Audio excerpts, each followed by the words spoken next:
하나님 말씀은 히브리서 11장 17절 말씀 보겠습니다. 히브리서 11장 17절 말씀입니다.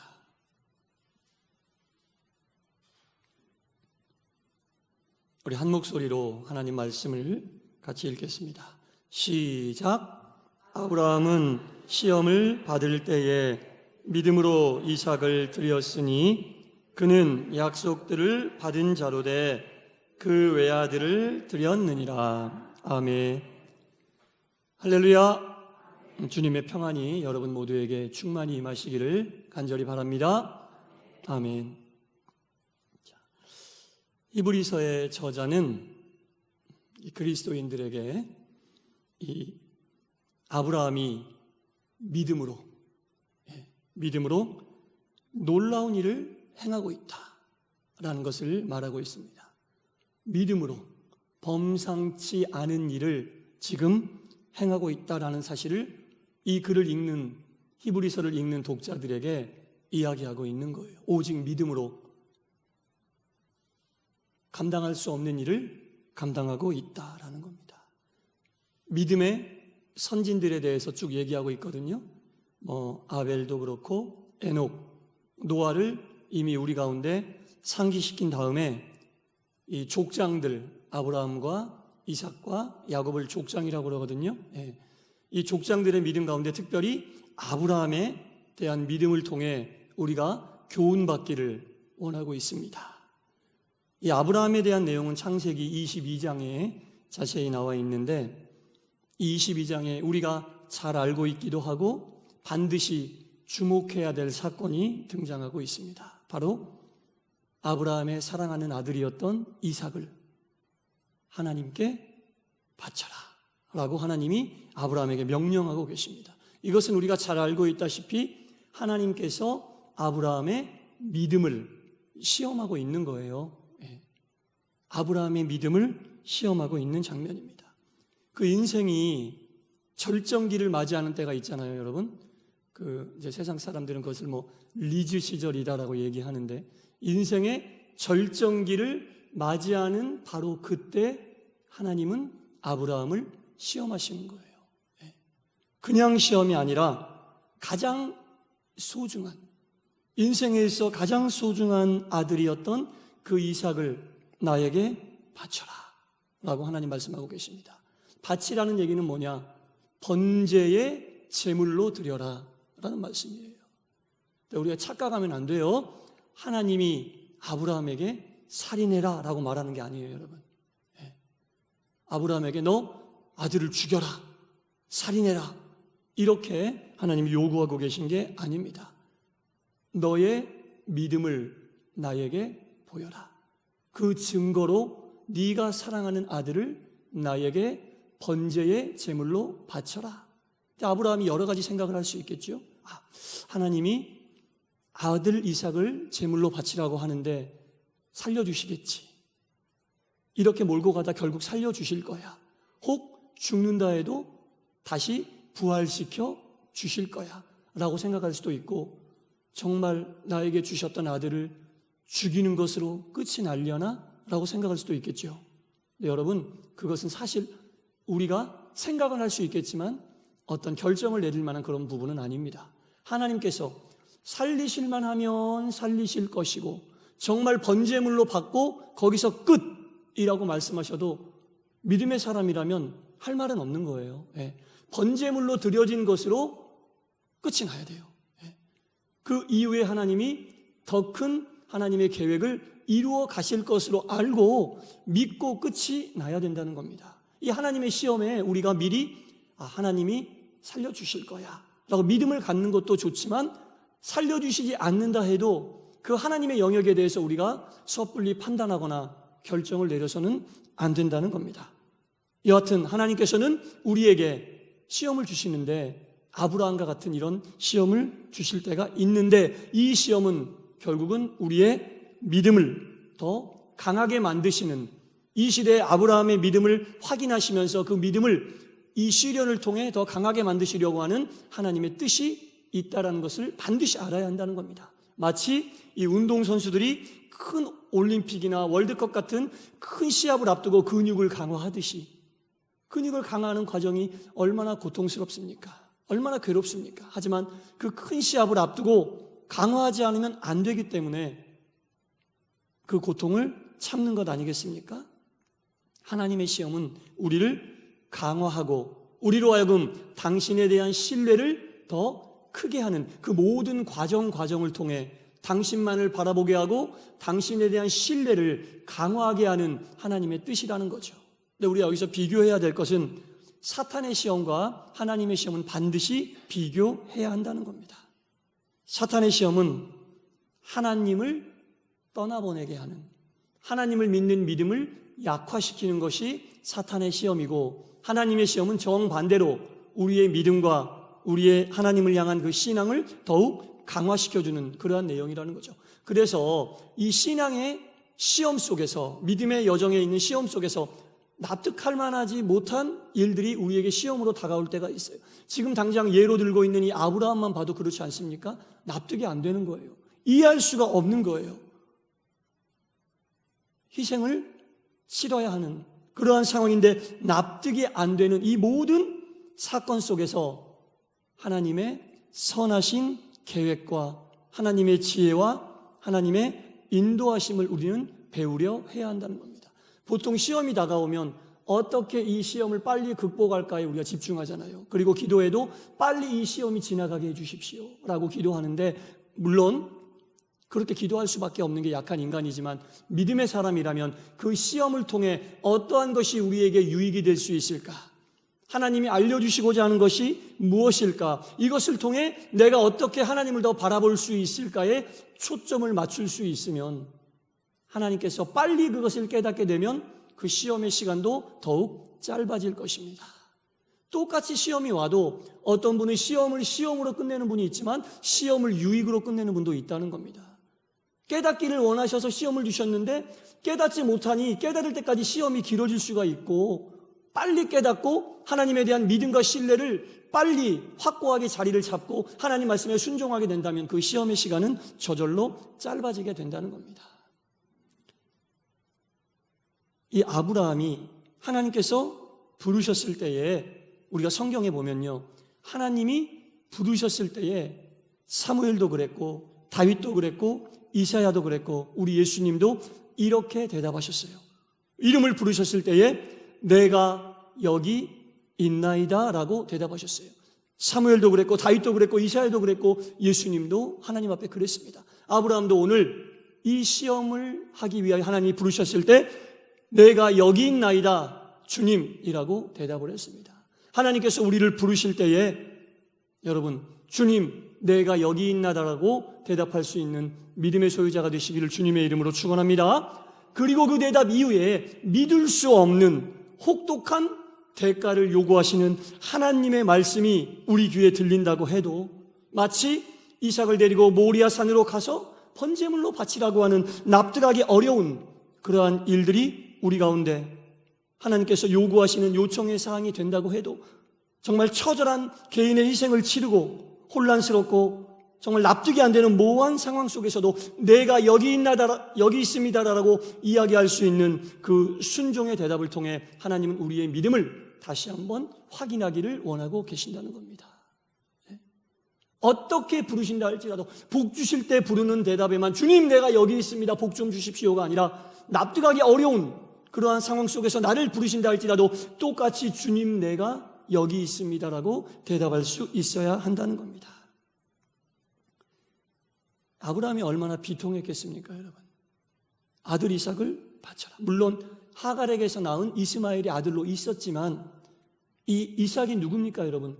하나님의 약속의 성취에 대한 기적을 통해 얻은 아들이 바로 이삭 아닙니까, 여러분? 하나님의 약속의 성취에 대한 그 이삭을 데리고 모리아 산으로, 그 언덕으로 한 걸음씩 나아가는 그 아브라함의 마음과 그 아브라함의 심정을 한번 생각해 보십시오. 눈물이 절로 나지 않겠습니까? 또 그런 상황에 아들 이삭은 가만히 있으면 되는데 또 한마디 하잖아요, 아빠한테. 아버지, 불을 지필 나무도 있고 여러 가지 모든 게 다 제사 지낼 준비가 돼 있는데 정작 번제물은 어디 갔나요? 번제로 드릴 양은 어디 있습니까? 이 이야기를 어린 아들이 아버지를 바라보면서 했을 때 그 아버지의 심정이 어떻겠어요? 뭐라고 대답할 수 있었겠습니까? 그때 아브라함이 이야기를 합니다. 그때 아브라함이 대답을 하는 거죠. 창세기 22장에 보면 이렇게 대답을 합니다. 아브라함이 그 짐을 싣고 온 노새를 돌보도록 종들을 어느 곳에 남겨두고 비범한 말로 대답을 하는 거죠. 하나님께서 번제 때 쓸 양을 이미 당신께서 영광 거두시기 위하여 친히 준비하셨을 거야 라고 대답을 해주는 거예요. 하나님이 이미 준비하셨을 거야. 그 상황에 이거보다 더 지혜로운 대답이 어디 있겠어요, 여러분? 네가 번제물이다 라고 대답할 수도 없고 어떻게 대답할 수 없는데 하나님이 준비하셨을까? 이건 뭡니까? 어떠한 것이 번제물의 그 대상이 된다 해도 영광스러운 제물이 될 거고 은혜로운 제물이 될 거야. 끝까지 하나님을 신뢰하고 이삭이 제물이 되건 하나님이 이삭을 제물로 받지 않으시고 멈추시고 다른 제물로 거두시건 어쨌건 간에 하나님이 준비하신 제물이 그 제단 위에 올라가게 될 거야 라고 대답을 하고 있는 거예요. 그래서 우리가 정말 시험의 상황 속에서도 하나님을 신뢰하고 그 속에서도 우리가 하나님께서 주시려고 하는 그것을 하나님의 지혜를 얻어내려고 한다면 하나님이 순간순간 이렇게 지혜를 주시고 무엇을 하나님께서 우리에게 원하시는지를 깨달아 알게 하신다는 겁니다. 그렇게 걱정과 두려움으로 인하여 모리아산에 도착해서 제단 위에서 아들의 손을 결박하고 칼을 들어 이삭을 치려할 때 하나님께서 아브라함아 아브라함아 라고 먼저 아브라함의 손을 막으시고 이제 내가 내 믿음을 알았다. 네가 나를 경외하는 줄 알았다. 내 뒤를 돌아보아라. 순양 한 마리가 그 뿔이 수풀에 걸려 있는데 그것을 가지고 네 아들을 대신하여 번제를 드려라 라고 하나님이 말씀을 해 주셨다는 겁니다. 그때 아브라함의 입에서 어떤 말이 나왔어요? 여호와 이레 라는 말씀이 나왔어요. 여호와 이레, 이게 무슨 말입니까? 여호와께서 산에서 준비하셨다라는 말입니다.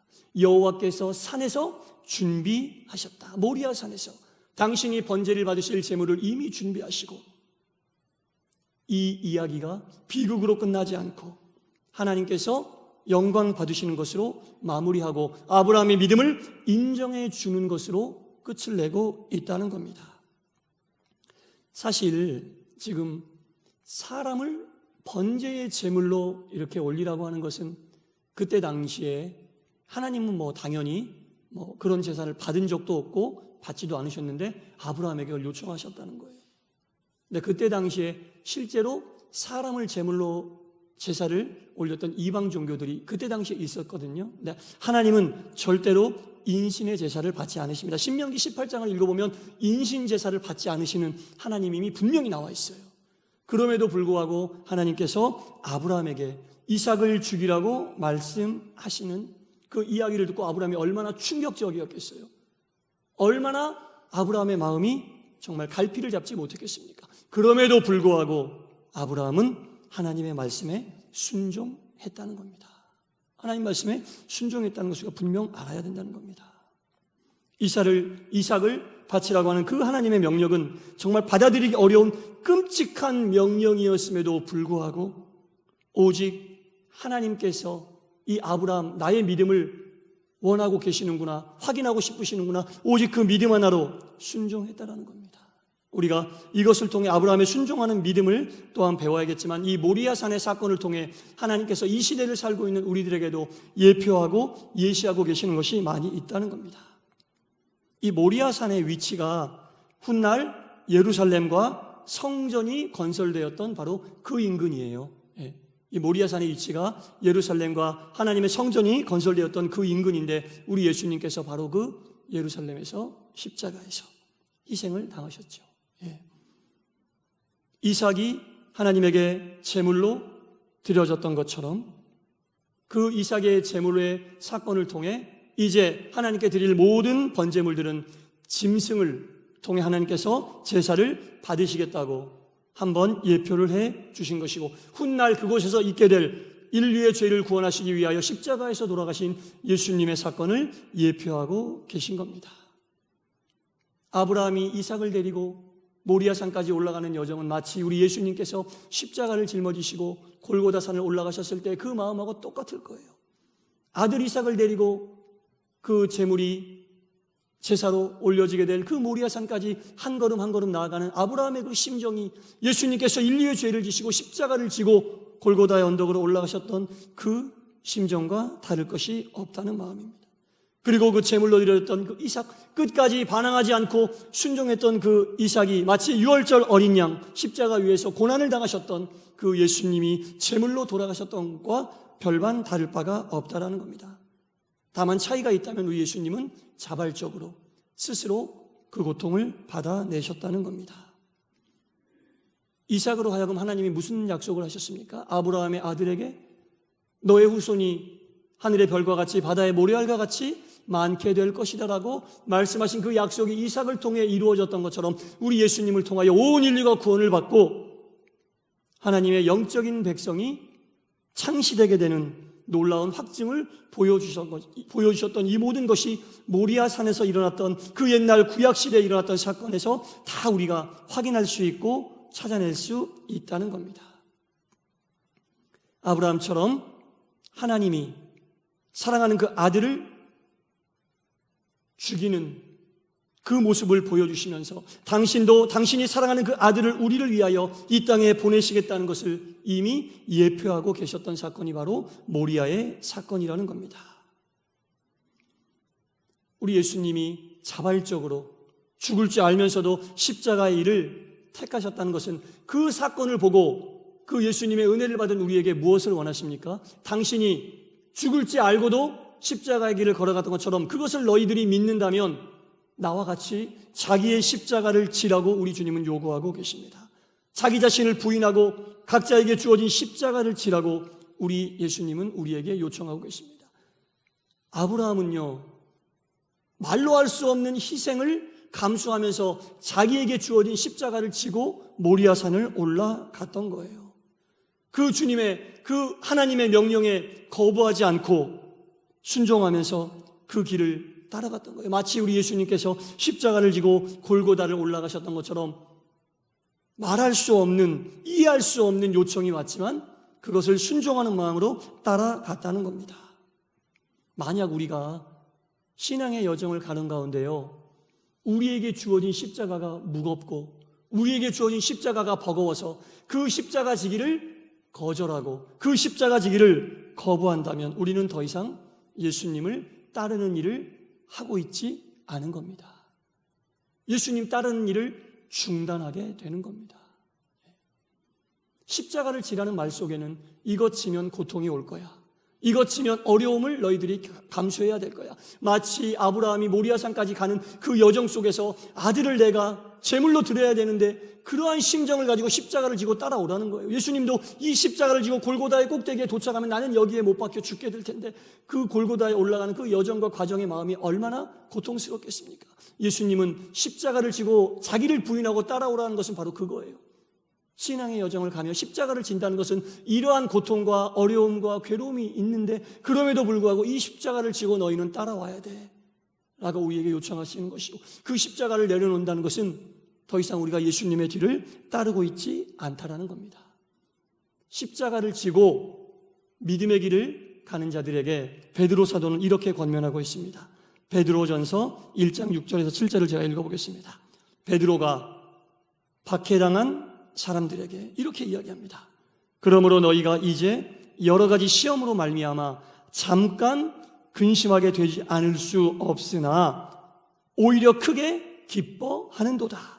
너희 믿음의 확실함은 불로 연단하여도 없어질 금보다 더 귀하여 예수 그리스도께서 나타나실 때에 칭찬과 영광과 존귀를 얻게 할 것이니라. 할렐루야. 여기서요, 베드로가 이야기하는 이 연단이라고 하는 것, 이게 바로 십자가를 지고 가는 거예요. 우리가 반드시 연단을 받아야 하는데 그 연단은 십자가를 지고 가는 건데, 구체적으로 말씀드리면 이 연단은 하나님을 모르는 자들과의 관계에 단절을 이야기할 수도 있습니다. 우리가 믿음의 길을 가다 보면 하나님을 모르는 자들과 믿음 때문에 관계가 단절될 수도 있다는 겁니다.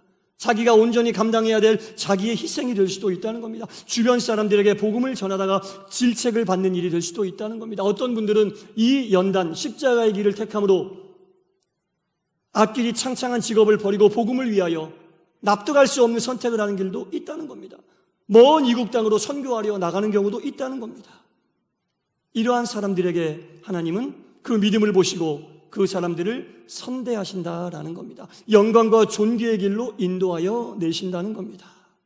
그리고 그분들에게 그들의 믿음을 통해, 그들의 순종을 통해 그 모든 것들을 감당할 수 있는 힘을 공급하게 되신다는 겁니다. 물론 우리도 이 아브라함처럼 엄청난 희생을 감수하는 시험이 반드시 올 것이라고 예정할 필요는 없지만, 신앙의 길을 가다 보면 어느 순간 예수님을 따르고 자기를 부인하고 십자가를 지고 간다면, 내가 그 십자가를 끝까지 놓치지 않고 지고 간다면 하나님은 반드시 적절한 시험을 우리에게 주시고, 그 시험은 반드시 우리가 치러내야 될 희생이 있다라는 겁니다. 반드시 희생이 있다라는 겁니다. 희생이 없는 십자가는 없어요. 예수님도 희생을 겪으셨기 때문에 희생이 없는 십자가는 기대하지 마십시오. 반드시 희생이 있습니다. 조니 에릭슨 타다라고 하는 여인이 있었거든요. 조니 에릭슨 타다라고 하는 사람이 있었는데 17살 때 다이빙을 하다가 사고를 당해서 사지가 마비가 되었습니다. 예. 얼마나 17살 그 소녀가 사지가 마비되었을 때 인생이 막막하고 정말 깜깜하고 아무것도 할 수 없는 자신의 모습을 볼 때 얼마나 괴로웠겠습니까? 그러나 이 여인이 그 과정 속에 하나님을 만나고, 고난의 과정 속에 하나님을 만나고 이렇게 고백했는데, 그 고백이 정말 너무나 절절하지 않을 수 없어서 제가 소개를 해드리겠습니다. 고난은 내 믿음을 단련할 운동시설을 나에게 제공하였다. 고난은 내 영혼을, 내 믿음을 단련할 운동시설을 제공하였다. 하나님은 나의 몸을 치유하는 대신 나를 장애가 있지만 붙들어 주시기로 작정하신 것 같아. 치유해 주지 않으셨지만 하나님은 그런 나를 붙들어 주시기로 작정했다. 내 육신의 고통이 심해질수록 그분의 품이 점점점 나에게 가까워짐을 느꼈다. 그래서 나는 지금 거기에 앉아 있을 수 있게 되었다. 하나님 품에 앉아 있을 수 있게 되었다는 얘기죠. 나의 외면의 치유는 되지 않았지만 나의 내면이 치유된 것이 나는 너무너무 기쁘다. 자기 중심적인 나의 바람과 나의 소원이 고쳐졌다. 진짜 장애를 입은 사람은 하나님이 그다지 필요하지 않다고 여기는 사람들이다. 내 몸의 마비는 내가 받은 가장 큰 은혜다 라고 고백을 하고 있습니다. 가장 큰 병을 앓고 있는 사람은 하나님의 존재를 인정하지 않고 하나님이 내 삶에 필요 없어라고 생각하는 사람이 가장 큰 장애를 가지고 있는 사람이다라고 고백하고 있습니다. 하나님에 대한 알물, 하나님이 내 신앙의 대상임을 우리 삶의 가장 큰 가치로 여기게 되는 것처럼 건강하게 사는 것이 없다는 얘기죠. 하나님을 나의 믿음의 대상으로 인정하고 그분을 온전히 믿기 위하여 우리가 어떠한 희생이라도 감당할 것을 다짐하고 결단했을 때에 건강에 대한 기대감을 놓아도 하나도 이상하지 않게 되었다는 이 소녀의 고백입니다. 이 소녀의 믿음이 바로 히브리서 기자가 우리에게 주는 아브라함의 믿음과 별반 다른 게 없다라는 겁니다. 사랑하는 성도 여러분, 아브라함도 십자가를 지고 모리아 산을 올라갔습니다. 예수님도 십자가를 지고 골고다 언덕을 올라갔습니다. 오늘 제가 예로 들은 이 소녀도 십자가를 지고 그 하나님을 인정하기 전까지는 하루하루가 정말 감당할 수 없는 고통과 괴로움의 시간이었지만 그 하나님을 알았을 때에 이런 고백을 할 수 있었던 겁니다. 여러분, 희생을 두려워하지 마시기 바랍니다. 고난을 두려워하지 마시기 바랍니다. 반드시 그 끝은 있고 그 가운데 하나님께서 우리에게 원하시는 것이 있고 그것이 이루어졌을 때 우리는 하나님께서 주시는 상상할 수 없고 감당할 수 없는 놀라운 하나님의 영광과 은혜를 맛보게 될 것입니다. 그래서 우리가 온전히 아브라함의 믿음을 소개받고 우리 예수님께서 어떻게 십자가를 지고 가셨는지를 깨달았으면 우리도 그 십자가 지기를 두려워하지 않고 당당하게 씩씩하게 용감하게 그 십자가를 지고 하나님께 영광 돌리고 믿음이 인정받아 하나님이 주시는 큰 은혜와 복이 여러분 모두에게 온전히 임하시기를 주님의 이름으로 간절히 축원합니다. 기도하겠습니다. 하나님 아버지, 아들 이삭을 번제물로 바치라고 하는 이야기를 들었을 때 아브라함의 심정이 어땠겠습니까? 그러나 아브라함은 그 십자가를 짊어지기로 결단하고 이해가 안 됐지만 그 십자가를 짊어지고 모리아산을 한 걸음 한 걸음 걸어 올라갔습니다. 이 잔을 내게서 피할 수만 있다면 피하게 해달라는 기도를 드렸지만 우리 예수님도 하나님이 주셨던 그 십자가를 피하지 않고 골고다 언덕을 한 걸음 한 걸음 올라가셨습니다. 신앙의 여정과 믿음의 여정은 바로 이런 것임을 우리에게 알려주고 있습니다. 신앙의 길을 가고 있는 우리에게도 이것이 별반 다르게 다가오겠습니까? 마찬가지일 것입니다. 우리에게도 우리에게 주어진 십자가가 있고 다만 우리가 그 십자가를 짊어지고 믿음의 길을 가느냐 안 가느냐를 결정해야 되는데 그것을 짊어지고 한 걸음씩 나아간다면 아브라함에게 주셨던 은혜와 복이 예수님께서 하나님의 아버지 앞에 받았던 그 은혜와 복이 우리 가운데도 임할 것이고 우리가 그 십자가 지기를 거부하고 거절한다면 우리는 예수님을 따르는 자라고 보기 어렵다는 것을 우리가 깨달아 알게 하시사 신앙의 여정 속에 오는 모든 고통과 어려움과 괴로움과 시험을 두려워하지 않게 하시고 아브라함이 그랬던 것처럼 예수님이 그랬던 것처럼 당당하게 지고 나아가 하나님께 영광 돌리는 저희들이 되게 하여 주시옵소서. 예수님 이름으로 기도드리옵나이다. 아멘.